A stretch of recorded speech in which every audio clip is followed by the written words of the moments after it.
Bom dia, irmãos. Que a graça e a paz do nosso Deus esteja com todos vocês. Eu quero trazer para você, numa escola dominical, um estudo sobre cosmovisão. Como as pessoas enxergam o mundo. É um assunto muito importante, um assunto bom para a vida cristã e para a igreja, a fim de que ela consiga interpretar a realidade de mundo que nos cerca.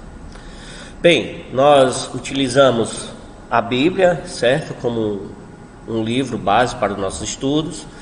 Esse livro, e aí fica a dica de leitura, a visão transformadora, moldando uma cosmovisão cristã, da editora Cultura Cristã, Universo ao Lado, de James Sires, é muito bom. E no ano de 2014, a editora Cultura Cristã, por meio da sua revistinha Nossa Fé, ela trouxe esse estudo para as igrejas, uma visão transformadora. É um resumo daquele livro lá que eu falei, numa linguagem bem mais simples e bem mais acessível para a igreja. Agora, por que este assunto é importante? Bem, este assunto ele é importante devido à necessidade que nós precisamos ter de saber ler a realidade que está à nossa volta. Hoje estamos num mundo tão difícil e, com certeza, se você olhar um pouco para o passado, você vai dizer que hoje tudo é diferente daquilo que você havia sido educado e ensinado pelos seus pais. Entretanto, pelo mundo hoje está totalmente diferente. Eu quero dizer para vocês que tudo isso foi planejado pelos homens anticristãos e que nós estamos vivendo dentro dele. E nada disso foge do decreto divino.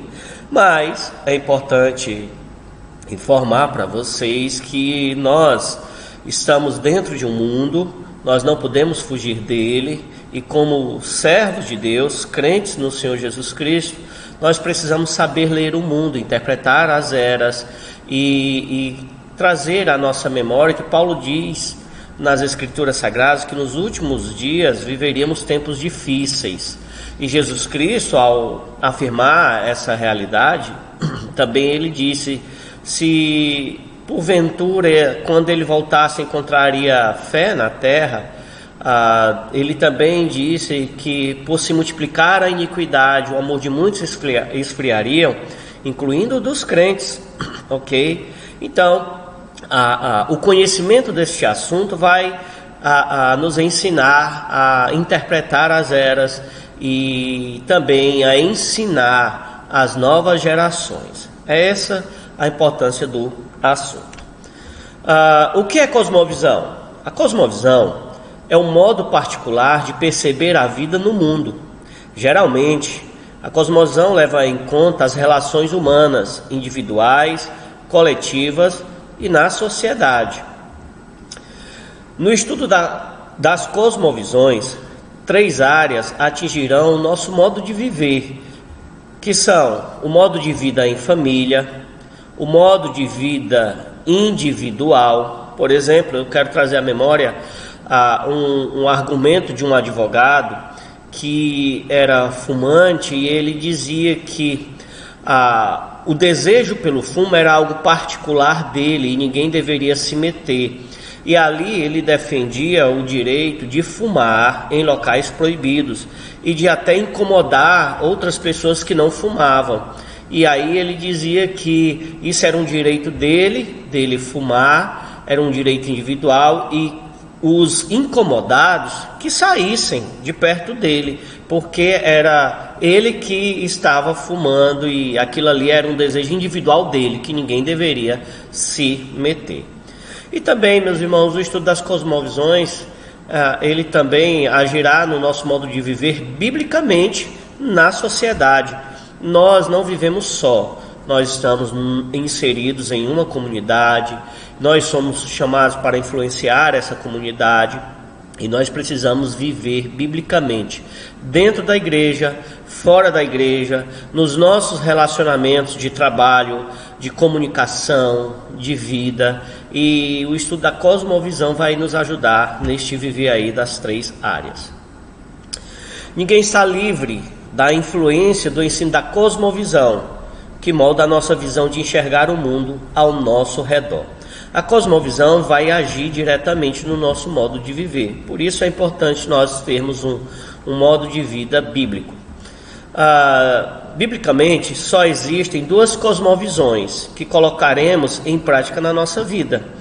No fim das contas, só haverá dois estilos de vida e dois estilos de cosmovisão, de leitura do mundo, que são a cosmovisão bíblica, que leva em conta a vida da relação da pessoa com Deus e a vida na sociedade, e a antibíblica, que é um modo de vida excluída do relacionamento com Deus na sociedade. Bem, Paulo ele traz várias recomendações para nós nas Escrituras Sagradas, e como crente, ele vai nos orientar ao nosso culto racional. A cosmovisão vai nos levar a um culto racional, não excluindo a fé bíblica, tá certo? As lembranças da nossa vida, e podemos lembrar aqui do que Salomão nos ensina lá em Eclesiastes capítulo 2, versos 12, e comparar com 12, 13, lembra-te do teu Criador nos dias da tua mocidade, e etc, etc. Todos nós vamos estar diante de Deus. E eu quero ler com você, você vai acompanhar aí esse texto bíblico que está em Efésios capítulo 4, versos 17 ao 25, que prova que biblicamente só existem essas duas cosmovisões que nós colocaremos em prática. E especificamente os crentes recebem recomendações para viverem de modo digno de sua vocação. Portanto, aos Efésios, Paulo dá a seguinte recomendação, vinda do Espírito Santo. Efésios capítulo 4, versos 17 ao 25. Isto, portanto, digo e no Senhor testifico, que não mais andeis como também andam os gentios, na vaidade dos seus próprios pensamentos, obscurecidos de entendimento, alheio à vida de Deus por causa da ignorância em que vivem, pela dureza do seu coração, os quais, tendo se tornado insensíveis, se entregaram à dissolução para, com avidez, cometerem toda sorte de impureza. Mas não foi assim que aprendeste a Cristo. Se é que de fato o tendes ouvido e nele fostes instruídos, segundo é a verdade em Jesus, no sentido de que, quanto ao trato passado, vos despojeis do velho homem, que se corrompe segundo as concupiscências do engano, e vos renoveis no espírito do vosso entendimento, e vos revistais do novo homem, criado segundo Deus, em justiça e retidão, procedentes da verdade. Por isso, deixando a mentira, fale cada um a verdade com o seu próximo, porque somos membros uns dos outros.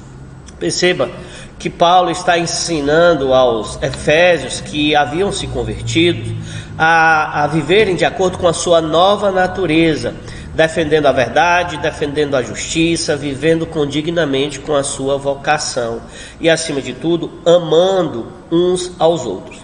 De certo modo, os nossos laços cristãos, meus irmãos, como membros uns dos outros, pode até ser que você não tenha percebido, mas muitas vezes eles são mais fortes e mais transcendentes do que até mesmo o laço de sangue familiar em que nós vivemos, visto que nós somos membros uns dos outros, temos um único Pai que é Deus, e nós temos alguns familiares que não confessam o nome de Jesus como Senhor, e não confessam a Deus como Pai único, a quem nós devemos honra, a quem nós devemos adoração, a quem nós servimos, e a quem nós oramos, e a quem nós suplicamos e nos prostramos.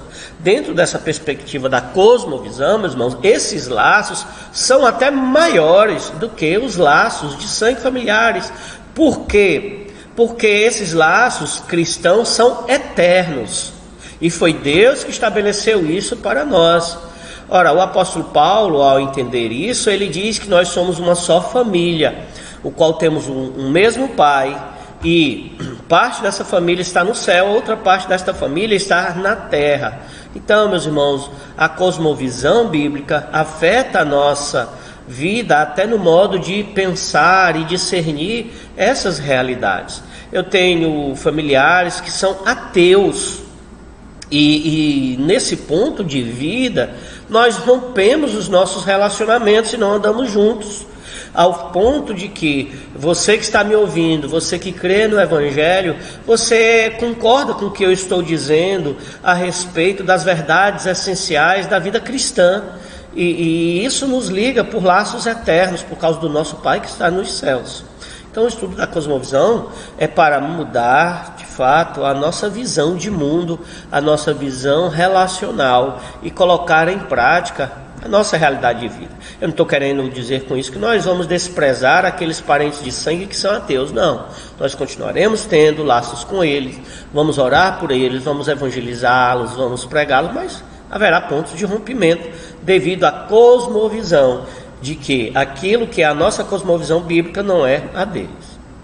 Bem, atualmente existem 9 cosmovisões moldando o modo de vida da sociedade em que nós estamos inseridos, e isso influencia até o nosso modo de vida, e nós precisamos aprender a separar o que é cristão e o que não é. As 9 cosmovisões eu passo a mostrar a vocês agora e explicarei rapidamente cada uma. A primeira cosmovisão é o cristianismo. O cristianismo molda a nossa sociedade desde os primeiros anos até hoje. O segundo cosmovisão, o modo de moldar a sociedade, né? Foi até redundante, é o deísmo.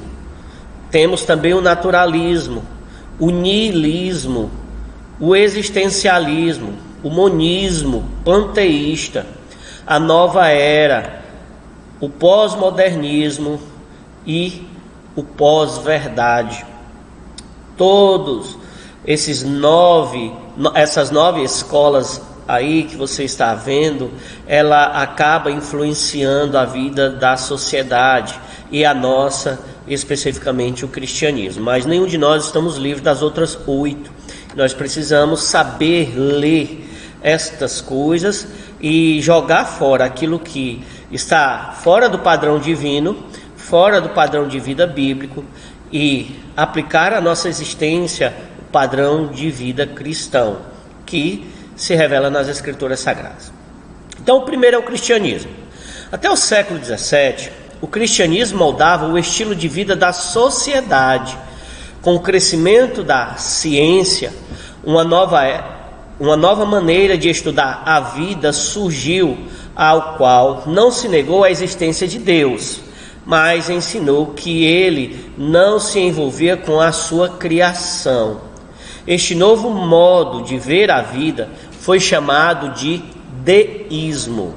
Então, o deísmo afirma que quem criou o universo e o homem foi Deus. Entretanto, Deus abandonou a criação e deixou ela por si mesmo.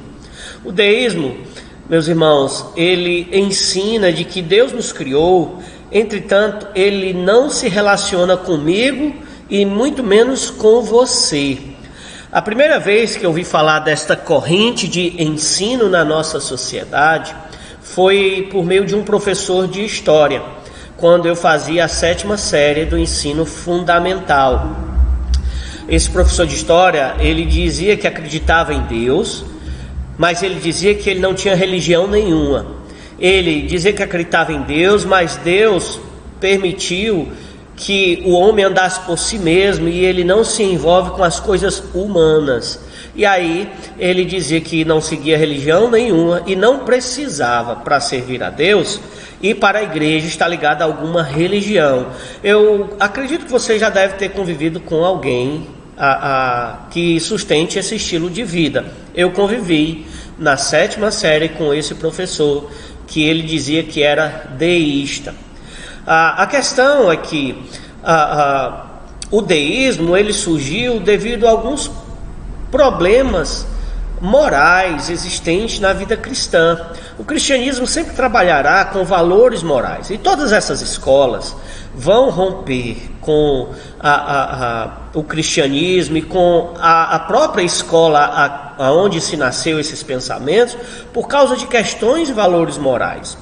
O cristianismo vai justamente nos ensinar como um valor moral que foi Deus que nos criou. Nós não somos resultados de uma explosão ou de uma evolução a partir de uma bactéria do tamanho da cabeça de um alfinete. E aí veio todo o crescimento complexo existente na nossa sociedade, naquilo que se relaciona à vida. E daí, meus irmãos, quando nós abandonamos os princípios cristãos, os valores cristãos, isso vai gerar problemas, isso vai gerar vazios. E não foi diferente com aqueles que romperam com o cristianismo e criaram o deísmo, porque o deísmo trouxe um vazio na alma humana que precisava ser completado. E aí os deístas, em vez de se voltarem para Deus, eles se afastaram mais ainda, criando um novo modo de vida diante do mundo. E aí ele criou uma nova escola chamada naturalismo. O deísmo, ele dentro da corrente dele, começou a alegar para si, a negar os valores sobrenaturais. Eles começaram a buscar explicações na Bíblia Sagrada, buscar a deixar de encontrar explicações para a realidade humana na Bíblia, no sobrenatural. Eles começaram a negar os milagres em si. Então eles passaram a afirmar que tudo era explicado pela ciência, pela razão. E a partir daí, quando eles passam a negar o sobrenatural, eles então criaram o naturalismo. De dentro do deísmo saiu o naturalismo. E o que é o naturalismo? O naturalismo é uma corrente de pensamento que defende que todos os fenômenos da vida e da natureza podem ser explicados mecanicamente em termos de causas e leis naturais. O homem, por exemplo, no naturalismo, ele será tratado como uma máquina humana. Provavelmente você já deve ter ido a um médico. Eu já fui a um médico que ele explicou para mim a natureza humana, o corpo humano, como se fosse uma espécie de motor, de mecanismo. E aí ele trata o corpo humano como algo mecânico, como um motor. Se o coração parar, a pessoa morre. É tipo um carro.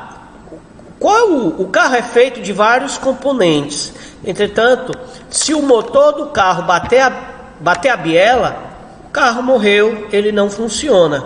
E aí, esse médico, no dia, ele chegou a comparar o corpo humano como um carro, como uma máquina.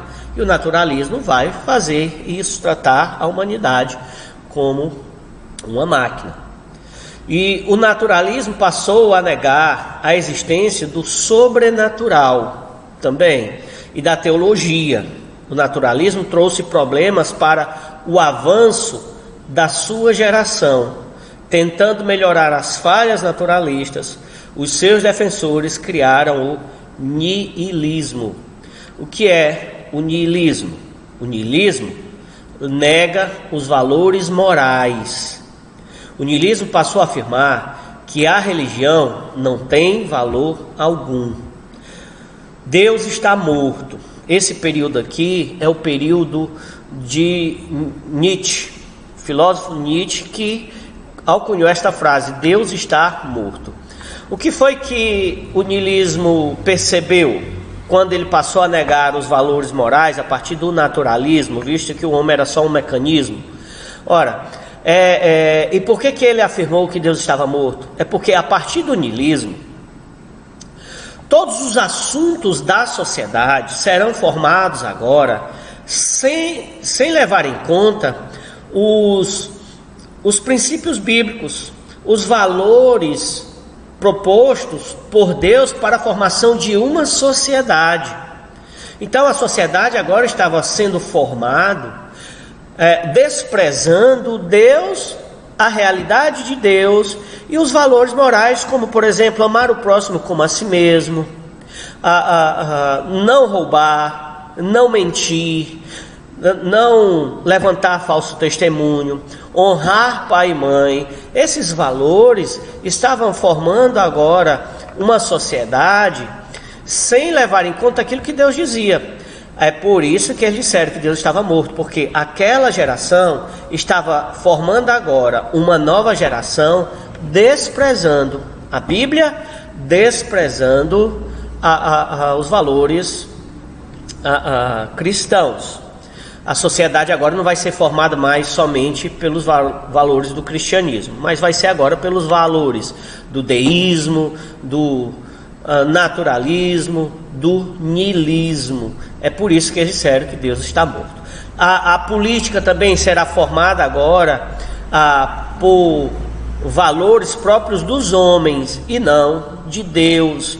A política antes era formada, meus irmãos, com medo das pessoas irem para o inferno.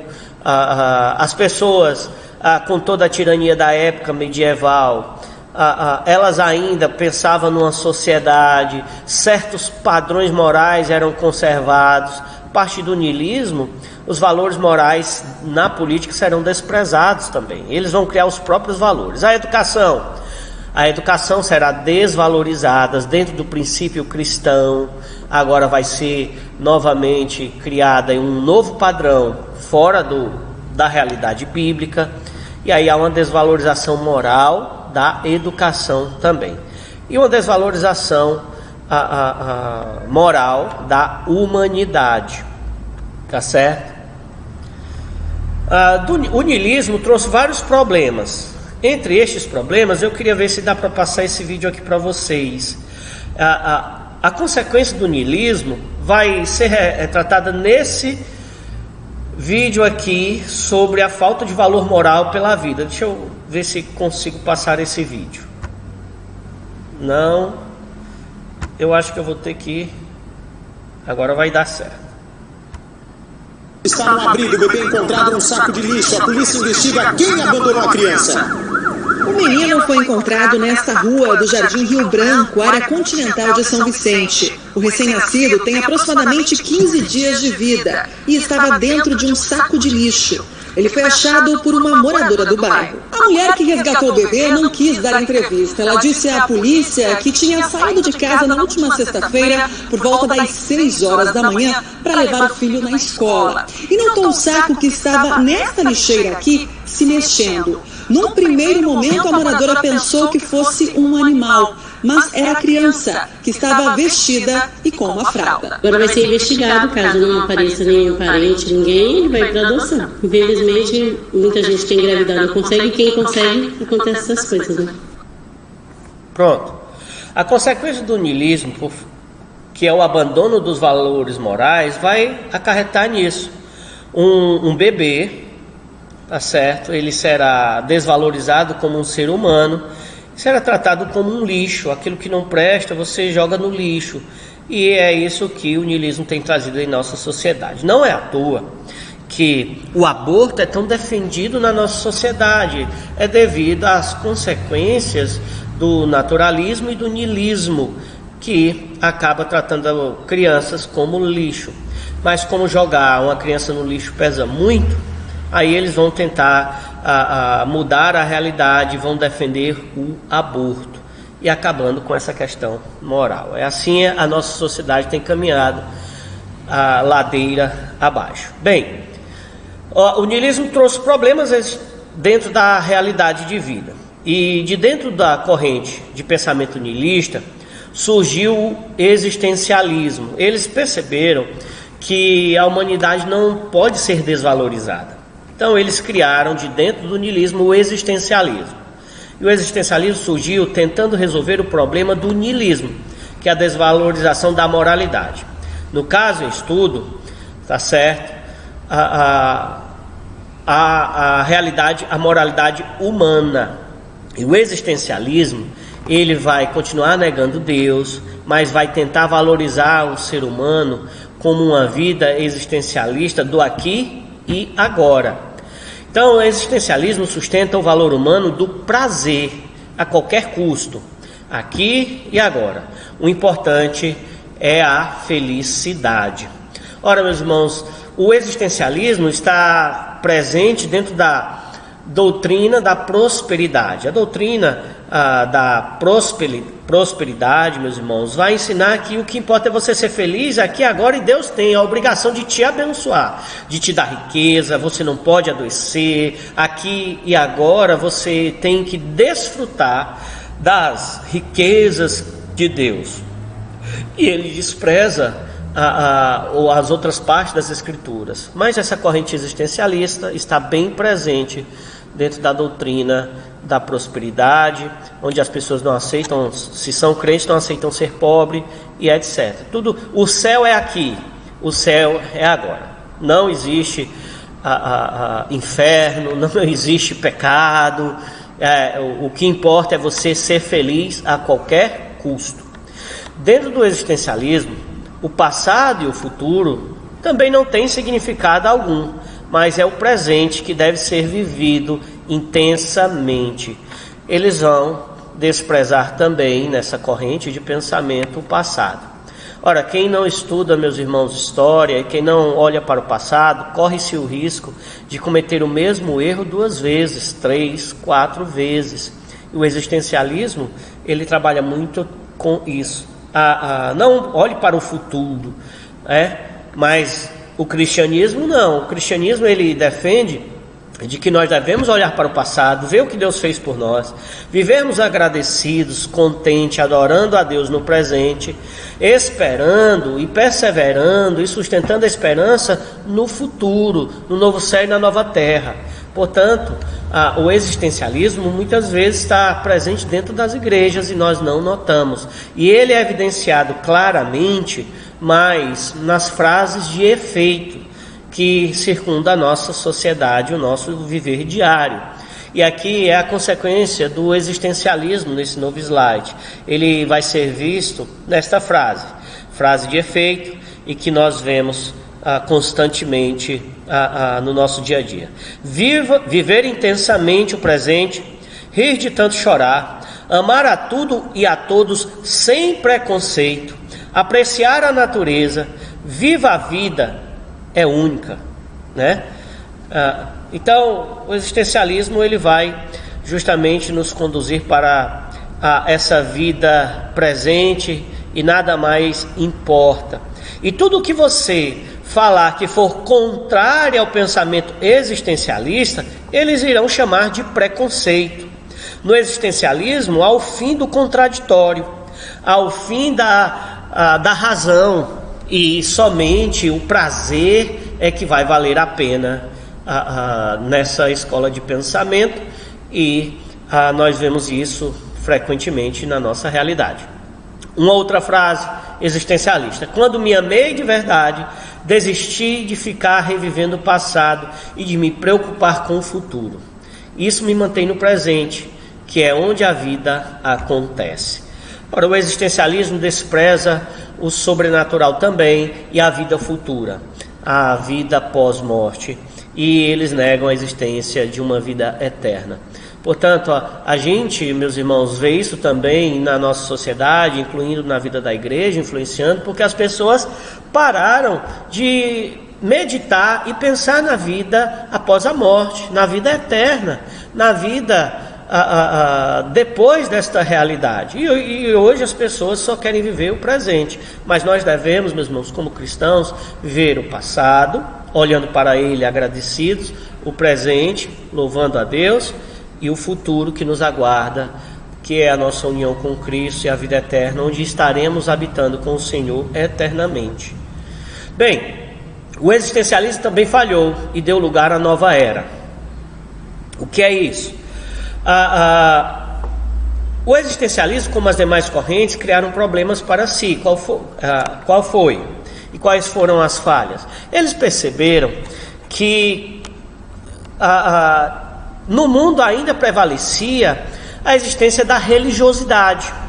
Embora a sociedade não fosse formada agora pelos padrões bíblicos, mas ainda existia na sociedade a religiosidade. Existia na sociedade grandes influenciadores até hoje. Então, a o existencialismo, na sua falha, vai criar a nova era. E o que é essa nova era? É não negar a religião. A nova era ensina, tá certo, que todas as religiões são iguais. Eles não negam a religião, entretanto eles vão dizer que todas as religiões são iguais. Todas as religiões conduzem a Deus, todas as religiões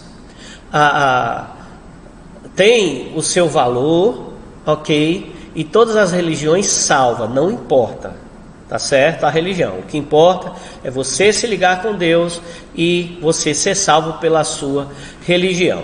É daí também, meus irmãos, que surge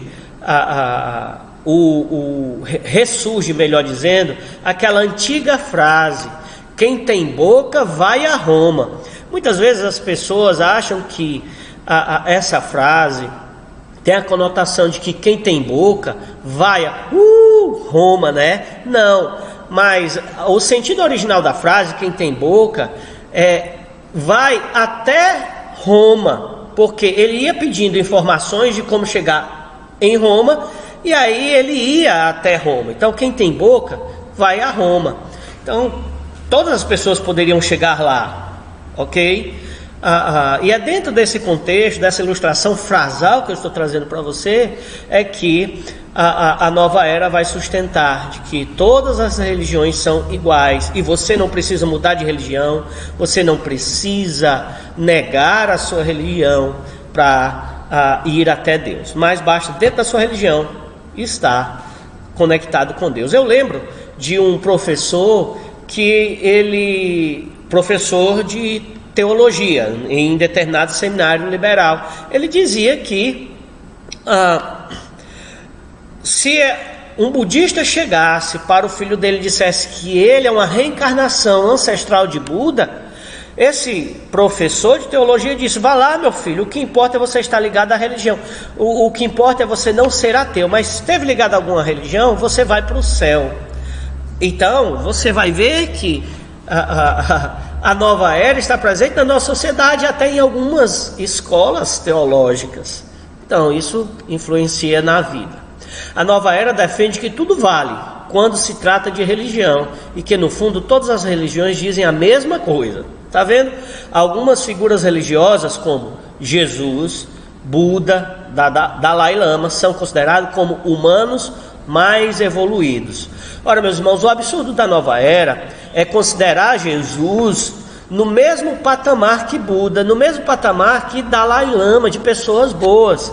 E aí ele fere, a nova era fere, meus irmãos, um dos pilares da doutrina bíblica, de que Jesus Cristo é verdadeiramente Deus e verdadeiramente homem, uma pessoa e duas naturezas, enquanto na nova era Jesus é um homem evoluído, né? Um homem evoluído, no mesmo patamar de Buda e de Dalai Lama. É uma ofensa, meus irmãos, à pessoa de Jesus Cristo, o que a nova era ensina.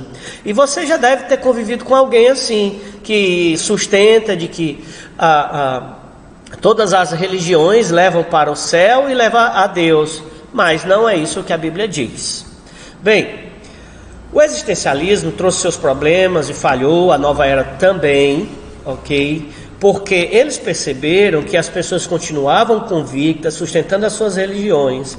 E aí, de dentro da nova era, criou-se agora o pós-modernismo. O pós-modernismo é bem contemporâneo dos nossos dias, e eu fui educado dentro de uma escola pós-moderna, onde eu escutava muito todos os meus professores dizendo que nós deveríamos desconstruir os valores patriarcais, porque esses valores patriarcais, eles eram ofensivos, eles atrapalhavam a nossa felicidade. Como, por exemplo, eu ouvia muito: quem disse que lavar prata é coisa somente de mulher? Quem disse que varrer a casa é coisa somente de mulher? E aí eles iam sorrateiramente desconstruindo os valores cristãos para construir um novo. E eu fui educado assim: não, meus irmãos, o homem pode varrer uma casa, o homem pode lavar prato, sim, mas ele faz isso por espontaneidade. A função principal do homem não é essa. A função principal do homem não é varrer casa e lavar prato. Deus nos criou com funções, onde homem e mulher, um vive para o outro, e assim ambos formam uma vida familiar, constrói uma vida relacional construtiva. Agora cada um tem as suas funções, onde elas glorificam a Deus com as suas funções adequadas. Bem, meus irmãos, o pós-modernismo, dentro desse desconstrutivismo, ele vai ensinar também a inexistência de absolutos, é a sua expansão. Eles vão dizer que não existe verdade única. A verdade ela é relativa e cada um tem a sua opinião. O ladrão tem a sua verdade, o cristão tem a sua verdade, o ateu tem a sua verdade, o político tem a sua verdade, o teólogo tem a sua verdade, a mulher tem a sua verdade, o homem tem a sua verdade. Não existe verdade absoluta. Entretanto, isso é uma contradição, porque quem afirma isso, ele já está criando uma modalidade de absolutismo, ao dizer que todo mundo tem as suas verdades. E aí ele não aceita a verdade do outro, e aí ele quer construir a verdade dele por ele mesmo. E isso também gera problema. E o pós-modernismo, meus irmãos, ele vai justamente criar a falta de verdade absoluta. Eu lembro-me de uma vez, de uma reportagem do CETV, era de procurar as pessoas perdidas. E aí uma pessoa estava procurando um parente que há tempo não aparecia, e aí ela mostra a foto lá no CETV e pede que alguém, se souber o paradeiro desta pessoa que estava desaparecida, ligasse para tal número. A repórter de repente pergunta: qual era a profissão dele? E aí a pessoa vai e responde: a profissão dele era roubo, ele roubava. Então, no pós-modernismo, o roubo vai deixar de ser um crime e vai passar a ser a verdade daquele que assumiu para si uma profissão, profissão de roubo. É isso. E ninguém pode se levantar contra a verdade do roubo. E recentemente até uma filósofa foi defender uma lógica no assalto. Então o pós-modernismo acabou criando isso. O problema é que a desconstrução dos valores existentes para formar individualmente um mundo melhor e um mundo baseado na verdade, tá certo? O melhor do pós-modernista é o quê? É desconstruir a família no padrão bíblico e criar o seu próprio padrão. Nós vemos nos anos 80 o que o pós-modernismo fez. Ele começou a incentivar o sexo livre, o sexo fora do casamento, e aí isso foi virando com o tempo padrão na sociedade, e como consequência desencadeou a AIDS. As novelas da autora Jeanette Claire, os antigos vão saber o que é isso, quem é esses autores, começam a inserir, a ensinar o divórcio, a desvalorização do casamento. E aí toda novela vai passar a ter a traição, frequentemente, e divórcio. E pela trama, a esposa se torna uma megera e a amante se torna a boa moça, e as pessoas passam a torcer mais pela amante do que pela esposa, porque ela vai ser uma megera. E o contrário também acontece, né? O esposo vai ser algo ruim, e o amante do sexo masculino vai ser o bonzinho e passa a trocar. O objetivo é desconstruir os padrões bíblicos de família, desconstruir o valor da autoridade familiar e educacional e construir autoridade própria. É por isso, meus irmãos, que no mundo pós-moderno nós vemos a desonra, a quebra do mandamento honrar pai e mãe, a desonra aos pais dos filhos, os filhos desobedecendo na cara dura os pais, porque a escola vai ensinar a desconstrução da autoridade familiar. Bem, o melhor pós-modernista é a desconstrução dos valores morais também, e criar os seus próprios valores. Hoje vivemos numa sociedade totalmente sem valores morais. Desconstruir a masculinidade e desconstruir a feminilidade e construir o próprio gênero. Há vários gêneros hoje numa sociedade, e o gênero mais incentivado hoje é o gênero trans, né? Trans. Não é à toa que estamos numa sociedade aí onde os transgêneros são defendidos e ensinados constantemente. Nós vamos ver aí. Bem, caminhando. Atualmente nós vivemos, tá certo, no pós-verdade. O pós-verdade é depois do pós-modernismo. E o pós-verdade, meus irmãos, o que é isso? O pós-verdade é a corrente de pensamento que nega os fatos. Para legitimar essa negação, eles vão criar uma narrativa contra os fatos. E como exemplo, meus irmãos, nós temos as jogadoras transgêneros. Como exemplo, nós temos o roubo de 5 bilhões do dinheiro dos nossos impostos sendo ignorado, e enquanto o ladrão é colocado como um indivíduo inocente. Ora, durante muito tempo, a nossa sociedade foi assaltada com o dinheiro dos impostos dos brasileiros no valor de 5 bilhões. E aí fizeram o quê? Um julgamento, inocentaram o culpado, e toda a narrativa só caiu em um único juiz, enquanto um ladrão foi julgado por aproximadamente 20 juízes. Foi revisado o seu processo inúmeras vezes, mas um único juiz foi que levou a culpa de condenar uma pessoa que roubou 5 bilhões da sociedade, por meio dos impostos, por meio da política, por meio de vários erros. Então, se cria uma narrativa inocentando o culpado. Nós vamos ver mais claramente isso aqui, nas novelas, nas músicas, no jornalismo e no esporte. Nas novelas, meus irmãos, nós vemos narrativas superando os fatos, tá certo? Mesmo com o aumento do número de mortos. Vemos novelas fazendo apologia às drogas. Nós vemos músicas fazendo apologia às drogas. E no jornalismo, a mesma coisa. Nós vemos criando-se narrativas apologéticas em favor das drogas. As drogas matam, as drogas destroem, as drogas desestabilizam uma sociedade. Mas o que nós vemos mais nas novelas? Nós vemos novelas aí incentivando, tá certo, o uso, o envolvimento no tráfico. Nós vemos músicas, principalmente o gênero funk, incentivando a tudo que é destrutivo, e por meio da narrativa musical há um incentivo, há um estímulo. No jornalismo nós vemos a mesma coisa, e no esporte igualmente. A narrativa sendo criada contra os fatos. Claramente, no jornalismo nós vamos ver isso aqui. O que você tem aqui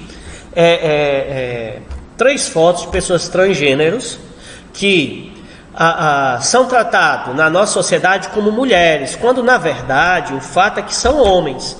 Aqui do lado do meu lado, deixa eu só pegar aqui a caneta para lhe mostrar. Cadê? Opções de ponteiro, ampliar, mostrar. Aqui, opções de ponteiro, marcar texto. Aqui você tem um homem, certo? Isso aqui é um homem. Este homem, ele se julgou ser mulher, e aí ele é tratado no jornalismo e no esporte como mulher, a Tiffany, né? E foi para o vôlei. A sua estrutura masculina, a sua estrutura óssea, a sua fisiologia humana é muito maior e muito mais intensa do que a mulher. A força, a impulsão, a estatura é muito superior à estrutura feminina. Então esse homem, ele se achou por bem dizer que é mulher trans, E aí ele entrou para a Liga Feminina de Vôlei e é tratado como mulher. O técnico da seleção brasileira, ex-técnico, melhor dizendo, Bernardinho, criticou isso. O jornalismo caiu em cima, disse que isso era preconceito. Ele foi a público pedir desculpas por tratar esta mulher trans de homem, por dizer que ele tem mais força do que as mulheres. E aí ele estava tirando vantagem entre as mulheres. E aí ele foi pedir desculpa porque isso era preconceito. Mas não, mas criou-se toda uma narrativa e este homem hoje é chamado de mulher. Contra fatos, se cria narrativa e aí surge a mulher trans. E aí, de certo modo, esse transgênero está acabando com os esportes femininos. Por quê? Porque homens fracassados no meio dos esportes masculinos migram para os esportes femininos e aí superam as mulheres por causa da sua estrutura. Aqui nós estamos vendo agora um homem, tá certo, no meio das mulheres, tá certo? Olha aqui a estruturas. Mas ele é tratado como mulher no esporte. Aqui o esporte é o handebol. Ele supera todas as mulheres e nega até o estudo científico e a narrativa passa a tomar o lugar. Estudo mostra que transgênero tem vantagem no esporte feminino, ok? Isso é a matéria da Gazeta do Povo. A ciência dá suporte ao que diz o bom senso. Homens biológicos têm uma nítida vantagem sobre as mulheres nos esportes. Isso é a matéria da Gazeta do Povo. Mas a pós-verdade vai justamente negar os fatos e criar narrativas, e ela vai superar os fatos e as pessoas assumem as narrativas.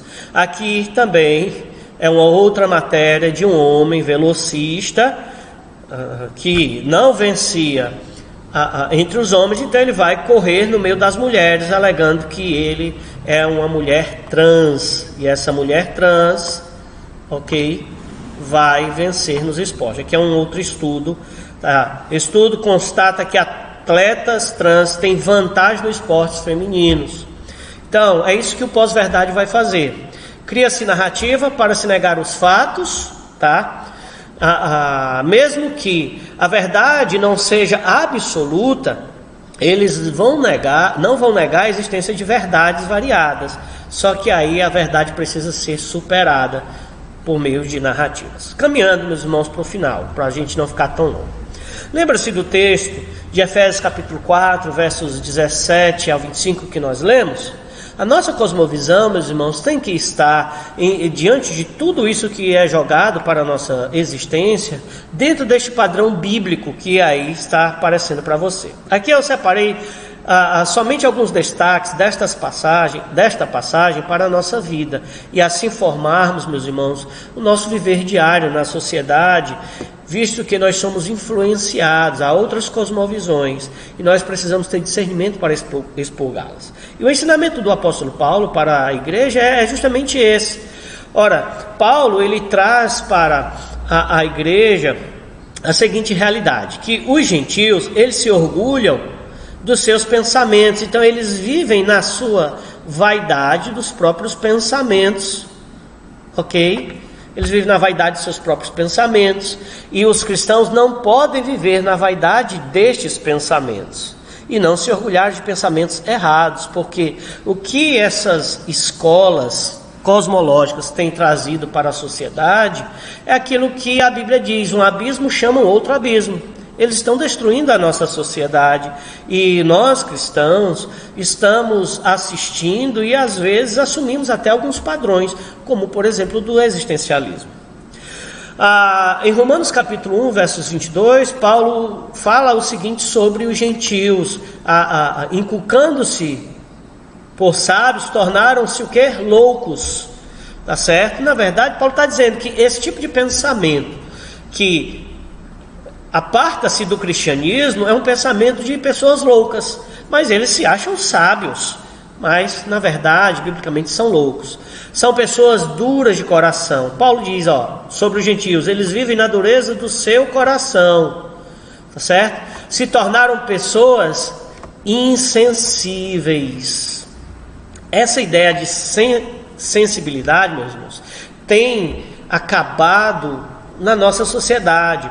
Olha, agora, ultimamente, sobre essa questão da insensibilidade na nossa sociedade, existem pessoas, e incluindo uma artista plástica, que ela tem subliminarmente incentivado as pessoas ao canibalismo. Essa artista plástica tem feito exposições com fetos de bebês abortados.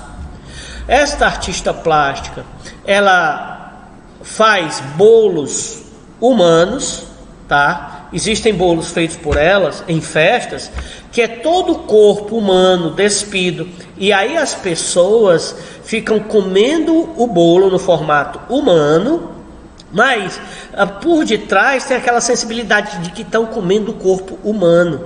Então, essa cosmovisão está trazendo insensibilidade, meus irmãos, nas mentes das pessoas. E isso vai adentrando na sociedade, destruindo a sociedade, trazendo ela ao paganismo, de volta ao paganismo e até, meus irmãos, com práticas que aludem ao canibalismo. O viver cristão não deve ser assim. O viver cristão, a recomendação de Paulo é que nós aprendemos o nosso estilo de vida de Cristo. Veja que ele diz assim, mas não foi assim que aprendeste a Cristo, se é que de fato tendes ouvido, e neles instruídos, segundo é a verdade em Jesus, no sentido de que, quanto ao trato passado, vos despojeis do velho homem, e vos revistais do novo homem, criado segundo Deus, em justiça e retidão, procedentes da verdade. Por isso, deixando a mentira, o cristão deve abandonar, meus irmãos, a mentira e se apegar à verdade, à justiça e à retidão, porque isso são características do novo homem, e a nossa cosmovisão de vida deve ser justamente isso, uma defesa da justiça, uma defesa da retidão, da vida reta, e um abandono à mentira, porque estes são padrões divinos, tá certo, dado para nós, como pessoas que fomos renovadas em Cristo Jesus. Nós, meus irmãos, devemos sustentar dentro da nossa visão cristã a realidade de que nós somos um corpo e nós somos membros uns dos outros. Como igreja, a nossa cosmovisão deve ser: eu faço parte da família da aliança, eu faço parte da família de Deus, eu e os meus irmãos somos membros uns dos outros. Paulo faz essa metáfora lá na sua epístola aos Coríntios, capítulo 12, quando ele mostra que nós somos corpo, o corpo de Cristo, onde ele é o cabeça. Bem, conclusão, aplicação. Como solucionar esses problemas que estão na nossa sociedade? Primeiro, os cristãos devem influenciar a sua cosmovisão na sociedade por meio da oração e do ensino. Jesus Cristo disse: ide por todo o mundo e pregai o evangelho. Esse ide, meus irmãos, ele é formado de oração e ensino. Como crente, meus irmãos, o nosso culto deve estar repleto de ensino, a nossa música deve estar repleta de ensino, da valorização do ser humano que foi criado à imagem e semelhança de Deus, da valorização e adoração a Deus, da valorização e do aprendizado, meus irmãos, dentro da igreja, com o modo de ensinar, tanto a nós mesmos como as outras pessoas. Este ensino requer tempo, requer dedicação e requer a perseverança. Então, meus irmãos, nossa cosmovisão cristã deve estar nessa direção. Segundo, os cristãos devem voltar a criar escolas para ensinar. Existe um livro que diz o seguinte: quem domina a escola domina o mundo, domina por consequência o pensamento em sociedade. Ora, meus irmãos, a ideia de escola pública, a ideia de universidade pública, do universo de conhecimento, surgiu de dentro da igreja, visto que a educação era privilégio de poucos. Então a igreja passou a ensinar. Com o tempo, o Estado tomou esse princípio cristão e assumiu. E quando ele assumiu, por ser um Estado anticristão, ele então colocou os seus ensinos no mundo. Hoje os nossos filhos, mesmo sendo crentes, eles são educados com uma visão ateísta. E na igreja, desculpem, na igreja eles são educados biblicamente. Nós, como Igreja Presbiteriana de Itapera, devemos orar e trabalhar para termos uma escola futuramente, se não comigo sendo pastor, mas com outro pastor. Mas isso deve partir da cosmovisão da igreja. Precisamos ter uma escola, e esta escola influencia a nossa sociedade e ensine as ciências biológicas, as ciências humanas e as ciências da religião, a ciência cristã, tá certo? A teologia, meus irmãos, até o século XVII era considerado uma ciência, e a teologia é uma ciência, ela estuda os fenômenos religiosos, e daí tira a conclusão bíblica, a conclusão cristã, a boa teologia. A boa teologia influencia numa sociedade. A sociedade cristã, meus irmãos, ela tem muito maiores valores humanos. Então, como cristão, nós precisamos trabalhar para termos, com o tempo, se assim Deus nos permitir, uma escola. Meus irmãos, isso nasce com dedicação e propósito, tá certo?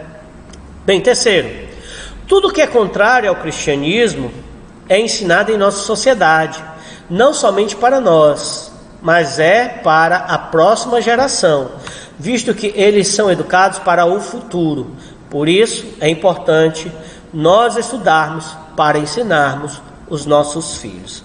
Ora, o que eu quero dizer com isso é que nós já estamos com a nossa opinião formada.